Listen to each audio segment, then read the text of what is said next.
Hey everybody, Steve Prziborowski here. Good day.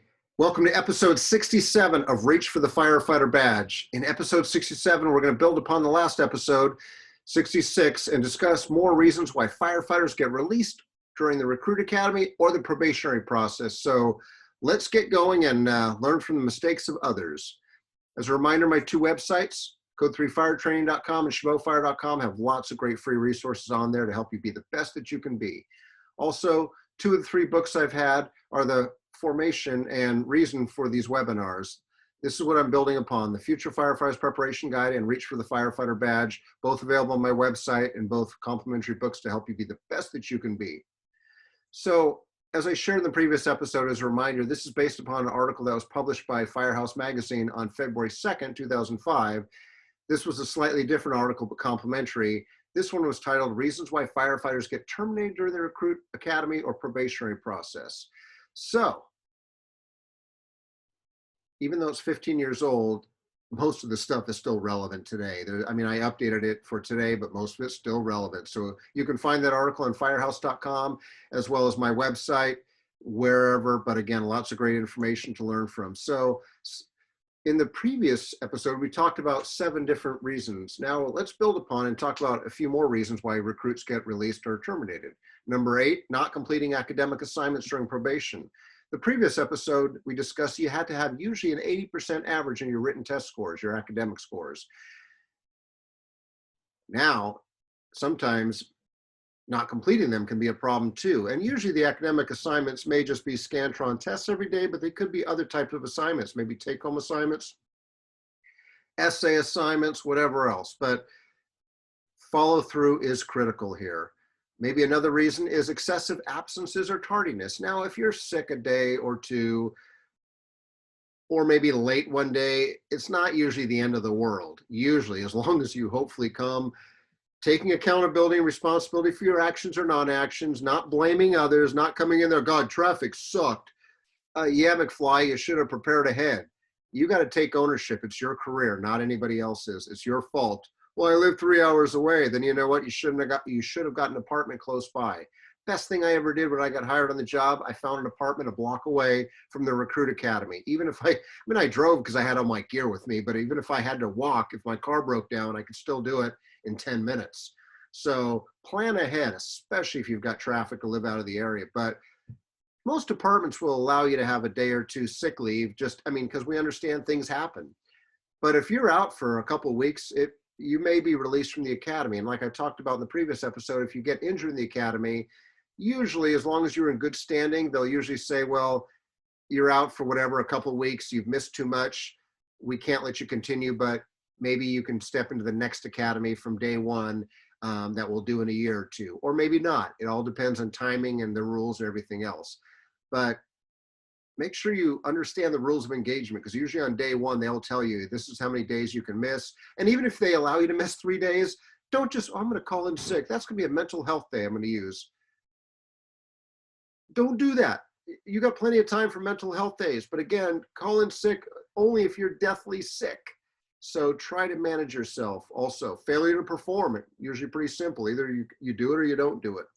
Usually most fire departments are there to help you succeed, usually all. I don't know of any, let me take that back. I don't know of any fire department around the country that wants to hire someone just to fire them. We put too much money, time, and effort into you. The last thing we want to do is fire you, unless we need to, for whatever reason that I have already discussed or will discuss. But there comes a point there that we try our best and we keep on training you, keep on providing, keep on giving you suggestions.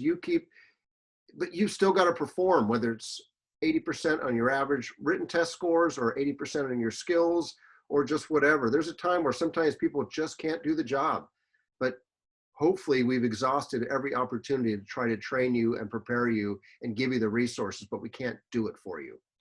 Some other reasons: not asking for help. This is one interesting thing where a number of years ago, I remember asking we released a number of recruits, and I remember asking this question of the recruits. It's like, why did you not ask for help earlier? Because they knew their scores. They know their scores. When you're in academy, typically you know your score very quickly. So you know if you failed a written test or a skills test. We don't hide it and then drop it on you. How are we firing you? Most departments, I'm hoping all departments are upfront of, hey, you didn't pass this. You got a second chance or a third chance, but you got to get your act together.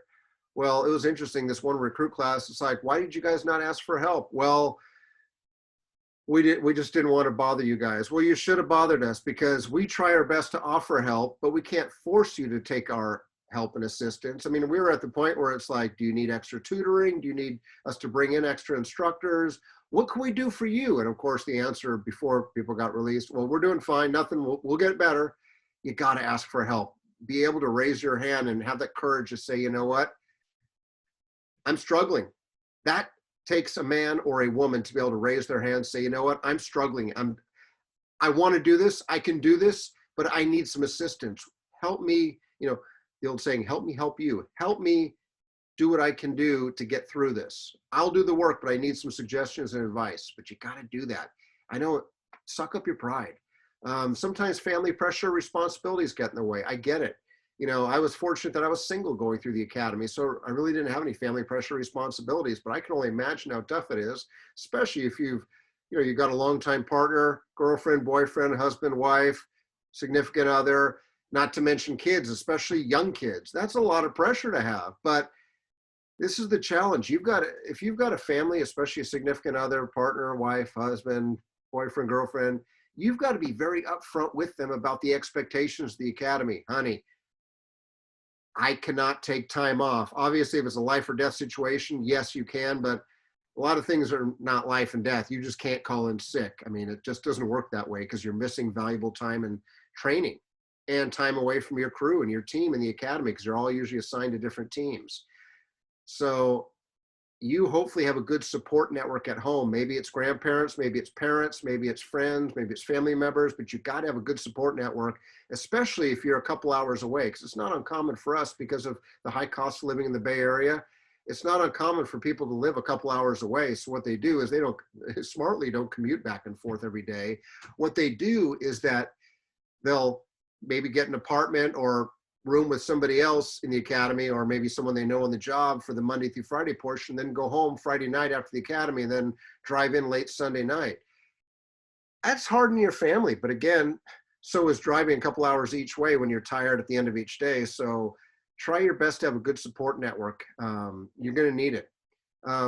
Some find out that this is not their career. It's not a good fit. Now, it sucks to get this far. It sucks for them, and it sucks for the department, because we put a lot of time, money, effort and love into you because we liked you. And then we find out, oh man, this is not the career for me. It's like, what? Because again, once the academy is going and once you're in probation, we can't just hire somebody off the list and start them. It's, well, we'll have to wait to the next recruit academy, which could be 6 months, a year or more. So it sucks, but it happens. Another one, not being a team player, meaning the lone wolf syndrome. I mean, we all have different personalities. Not everyone in the fire department, I mean, most firefighters enjoy the team aspect, but there are some lone wolves. I mean, that happens in every job. Sports are team sports, but they're still lone wolves. But if you're not an extrovert, but you're an introvert, like I'm actually an introvert, you've got to learn what it takes to be a team player. I mean, there's nothing wrong with being an introvert or an extrovert or whatever you are, but you've got to be a team player, because that's how the job gets done. It's not me, it's we. Another reason, bad or piss poor attitude. You know, you'd be amazed the things we see in an academy. You go, people do that. They get hired on the job, the greatest job in the world, the greatest career in the world. They've hit the lottery and they got a shitty attitude. Yeah, it happens on occasion, sad to say. So yeah. And this is almost sort of ties into the previous item of behavior. I remember one of my recruits a number of years ago, he was one of my former students. Now, in full disclosure, he had been out of the college 10 years. I honestly didn't remember him. I remember the name, and I remembered I signed his Firefighter 1 Academy certificate from the college, but that's all I remember, because I don't remember most students. I mean, I remember names. I remember the really great ones, the awesome ones. I remember the really not so great ones because they stick out, but 80% of the people run together. I mean, that's not bad, but anyway, we hired this guy, and okay, he was one of our former grads. Well, the worst part is he had his Firefighter 1, but in the last 10 years, he hadn't been a volunteer firefighter. He hadn't used his skills. He hadn't used his skills in 10 years. So yes, he had a firefighter one, but it didn't mean squat because he was like Groundhog Day for the guy. But anyway, that wasn't the main issue. His main issue is actually attitude. So here we are, picture this. Monday, your academy starts. So usually on Thursday or Friday night, a couple days before the academy, most departments do like a family orientation night where we invite the family, we invite maybe the relatives. You come in your suit, if you're a male or woman. If you're female, come in a nice dress, pantsuit, something professional, business professional for men and women. Your family probably dresses up as well too. It's a great day to give us an overview of what you're getting into. And you know what you're getting into for the most part, but we try to reinforce what it is. It's for your family because we pretty much tell your family, hey, you know what? We love your loved ones. And because we love your loved ones, we're going to do our best to look out for them. But this is what that means. For the next 4 months, you're not going to see much of them because they're going to be busting their butt every day because we need them to be the best they can be, not just for themselves, but for their teammates, the other fire department members, the public. So you know what? We're going to hold them to a high standard. We're going to be respectful. We're going to treat them fairly. No hazing, no harassment, but we are there to make sure they are ready to go because if they are unsafe, unprepared, we can't have that liability for themselves, for yourselves as a family, for anybody else. So we try to make the family aware that, you know what, the next 4 months, you're not going to see them much. Please be patient on the weekends. Try not to work their butts too hard. They're going to need to do a lot of studying and they're going to need to be given a buy from a lot of projects because they're not going to have the time. But you know what? Think of it this way. For the next 4 months, the academy. And then after that, they got another 12 months probation. Then after that, as long as they don't screw anything up, they've got a great career for the next 20, 30, 40 years. Plenty of time to spend quality time with them. And again, it's usually a nice orientation night. Well, at the orientation night, we usually have each of the recruits get up and introduce themselves because sometimes it's the first time they're meeting each other too. And we had our recruit class and each of the recruits, hi, I'm everybody, Steve Prziborowski, I'm born and raised here. I'm looking forward to meeting and working with each one of you. I'm welcome to the family here and I'm looking forward, I'll do my best to be a great asset, all that, oral interview promises. Well, this one student, now I'm a deputy chief at the time. I've got my gold badge on. It's not about rank. Please don't take it that way, but I'm a chief officer and most departments have a policy that says address a chief officer by rank. So this guy, my former student, being that he had his firefighter one, he understands this. So there's no excuse that he didn't understand rank because in our academy at the college, we have sometimes chiefs and captains and firefighters, but you have to show respect, Captain so-and-so, Chief so-and-so. Well, as he's going through his orientation about himself, he's just sounding very flippant. And I'm trying to remember this guy, but I remember, like I said, I remember the name and I'm just I can't pinpoint this guy. Well, here he is, everyone's standing at attention and he's like going, oh yeah. Me and Prziborowski, not Chief Prziborowski, not Mr. Prziborowski, just me and Prziborowski go back a long way. He was my academy, he was the fire technology coordinator at Chabot College. So me and Prziborowski, blah, blah. And I remember looking to my right and my academy coordinator and my fire chief at the time are both looking like, and it's not because they knew me, that's not the issue at all, but they're basically saying the academy coordinator's like me and Prziborowski, because it was sort of just like a flippant casual slang type of way versus me and Chief Prziborowski. Could have been a little more professional, but I remember looking at our academy coordinator. Personally, I don't care when people call me Steve or I get that, but when you're in a group setting, you got to follow the rules. I mean, if a firefighter were to say, hey, Steve, how you doing? I don't take that as disrespect. But obviously the rules say pretty much when you're in the presence of others, especially multiple people, address officers by rank. But anyway, he didn't last too long. He lasted only a couple weeks. I think, his skills were marginal for not having practiced for 10 years. It was the bad, piss poor attitude. Because that wasn't the only thing. There was many other cases or situations that were documented by many instructors, not just one. And again, we're not going to fire a guy because he goes, me and Prziborowski. We're not that stupid. It's like, hey, let's give the guy a chance to see how it goes. Some would have caught themselves and say, Chief, my bad, I apologize. Hey, no big deal. Hey, it is what it is.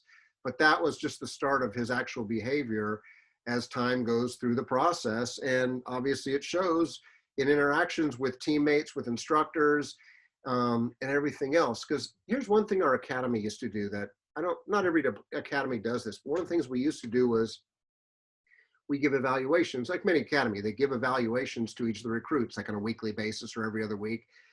We, like halfway through or 3/4 through, we used to actually have the recruits evaluate each other, because now after half the time through, they're getting to know each other and they're getting to know some good and some not so good. And part of me thinks that when you put someone on the spot to have to call out another teammate by name, not in public, we don't do it in public, it's all confidential. You think, people aren't gonna, they're not gonna rat on their brother or their sister. Well, it's amazing because these peer evaluations have actually been pretty telling. Like, when you see these peer evaluations, if one person says, hey, Joe is not a good team player, because we ask, what is the person's strengths, what's their weaknesses, and we have each recruit evaluate each other recruit. And most of the time, okay, maybe one person says that person's got a poor attitude, but when you see half the academy class, if not more, all voluntarily saying, piss poor attitude, you're going, there's something to be said about that. I mean, it's just very interesting. So I'm not saying you may have to do that, but this is why it's so critical to be a great teammate, because your other teammates may be evaluating you. And even if they're not evaluating you, they are evaluating you because they got to work with you for the next 20, 30, 40 years. So start your career off correctly, because you don't get a second chance. All right, when in doubt, remember that many want to be in the position, hundreds if not thousands, that you're fortunate to be in, because you've got the job. You're now in the recruit academy, or even better, you passed the recruit academy, you're in probation. You're closer to getting to the end of being a off probation employee. Few are actually fortunate enough to be in the position you're in. I mean, if you look at astronomically the odds of how many start the process of becoming a firefighter versus how many actually get to be a firefighter, it's slim. So don't screw up a good thing. One of our retired fire chiefs used to have a saying, hey, here's the badge, don't screw it up. And again, 99% of the people don't screw it up, but on occasion some do. So don't let that be you. Learn from the mistakes of others. So as always, thank you very much for the gift of your time. My contact information, social media footprint. I'm looking forward to future episodes to hopefully keep on providing you some of my knowledge, some of my skills, my abilities and experiences to help you be the best that you can be. So until the next episode, y'all take care. Be